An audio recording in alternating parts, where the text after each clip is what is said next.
Hey everybody, it's Eric from the Reptile Room. This is Bella. Bella's a common boa, a boa imperator. These are the namesake boa of the hobby, and they are great pets. But you may have noticed, she's quite a big pet. Now, if you want a boa, but you don't have all this room, there's a lovely little alternative. And this is what that is. So granted, this is a baby, but this is a Kenyan sand boa, and they don't get huge. Let's take a look at some adults. So here's our little rack system for sand boas. These guys actually do pretty good in racks. Most of what they get up to is hanging out under the dirt with just their head exposed so that if food comes along, they can come out and snatch it. Let's take a look at some of these guys. So this right here is Dig Dug, and this is just a good old wild type Kenyan sand boa like we had out before, but this is an adult. Let's get a better look. So obviously bigger than the baby, but this is still not a huge snake. This is very reasonable. He's about 15-16 inches long, and you can see just how quickly he goes bloop under the dirt there. Now there are some morphs available of these guys as well. For example, Gozo here. Gozo is what we would call an amelanistic. A more common name for that would be albino. And here he is. So it stripped away all the dark coloration and just left the light pigments behind. So still a beautiful little snake and still a very reasonable size. They have this rough tail that helps them push off against the dirt, and the front of them is super smooth so that they can break the friction of the dirt really well to move forward. Similar to what you see on earthworms, they got sort of those little hairs on the back that help them get some traction. Now let's see here, there's another amel. If we move here to Miss Czar, she is a nuclear Kenyan sand boa. So this looks very similar to the wild type, but she has a lot brighter oranges, a lot higher contrast on her, which is a really subtle morph, but it can be fun to play with anyways. And then moving on from there, this is anathoristic granite sand boa, who likes to stay dig under the dirt. I'm going to feel around a little bit, and hopefully she doesn't think I'm a mouse and whip around and give me a little nip. Oh, there she is. So this one's colors are a lot more muted, more of a little sort of grayish brown snake, but another Kenyan sand boa. Good little pets to have, really easy snakes to keep as well. Now, Kenyan sand boas aren't the only thing we have. There's another thing we've been trying to get breeding, but it's proven challenging, and that is Indian sand boas. These are the largest of the sand boa family, and they get a pretty good size for a sand boa. Now, this lady I have to be careful with because she's the reason that breeding has been complicated. She's insane. Actually, you know what? We're going to get back to her at the end because I'm going to need some equipment to get a better look at her.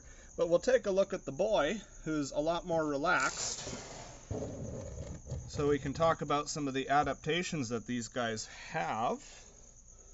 Where are you hiding, buddy? I feel some snake over here. So these guys are pretty fascinating. They're just kind of a brown looking snake, but they're quite a bit different than the Kenyans in many ways. First things first, this over here is his head. Let's focus on that. There we go. And this is his tail. It's rounded off, looks a lot like a head. When these guys are afraid, they'll curl up in a tight little ball and they'll stick that tail out and wave it around like a fake head. This is to confuse predators so that if a predator tries to grab at them, better to have your tail grabbed than your head. And they could whip around and give that predator a little nip on the nose and make their getaway. We have a snake that lives here in BC that's very similar to this in many regards, called the rubber boa. And they're not all that closely related. They're both boas. They both have similar adaptations. But they've met these adaptations through convergent evolution. So basically, they occupy a similar niche within their environment. And so they develop similar adaptations. A more famous version of this would be like green tree pythons and emerald tree boas. Very similar looking snakes from entirely different parts of the world that are just doing the same thing essentially. But yeah, they're pretty cool. They're a great alternative to rubber boas, as rubber boas are protected by the Wildlife Act in British Columbia. You can't keep them as pets. But these guys are a-okay. Now let's grab a hook stick and take a look at Crazy here. Okay, I'm back. I have my hook stick. This can make some distance between me and the snake. So let's take a look-see. There she is, all ready to rock. She's got a little bit of stuck shed on her forehead there. I'll have to work that off later with a bath. Now, she's quite a bit bigger than the male, but her biggest issue...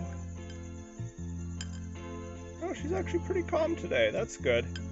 Usually she twirls around and tries to bite literally everything that comes near her. She's just really food motivated. And this is unfortunate for the male because that mimic of having a head and tail that look the same, well, that seems to be tricking him as well. So he'll line up for breeding, but he's backwards, and then he gets his manhood near her head here, and well, she wants to bite everything near her head. So when we breed these guys, I really got to keep a close eye on them and make sure that the male's doing okay. But hopefully we'll have some success with these guys and get little baby Indian sand boas going as well. And this might be my favorite sand boa. This is a anery, so albino. It's an amel, so an albino. It's an anery. Those two together make it a snow that gives you the white snake, essentially. It's a genetic stripe, which is hard to pick up on the camera, but there's sort of a brighter white stripe running down the back here. And it's a paradox, which is what's given us all these Dalmatian-looking spots. So this is a super fun little power genetics boa that we're rearing up here. And yeah, we got this from Sandy Hill Reptiles, and this has just been a fantastic little snake for us. She eats really well, and she's a genetic powerhouse, so when she grows up, we're going to get some really nice babies out of her. Anywho, that's all for today, folks. If you like boas, but you don't like really big snakes that are hard to take care of, that might be a good option to consider. Anywho, thanks for tuning in, and we'll catch you in the next one. Have a good afternoon, guys.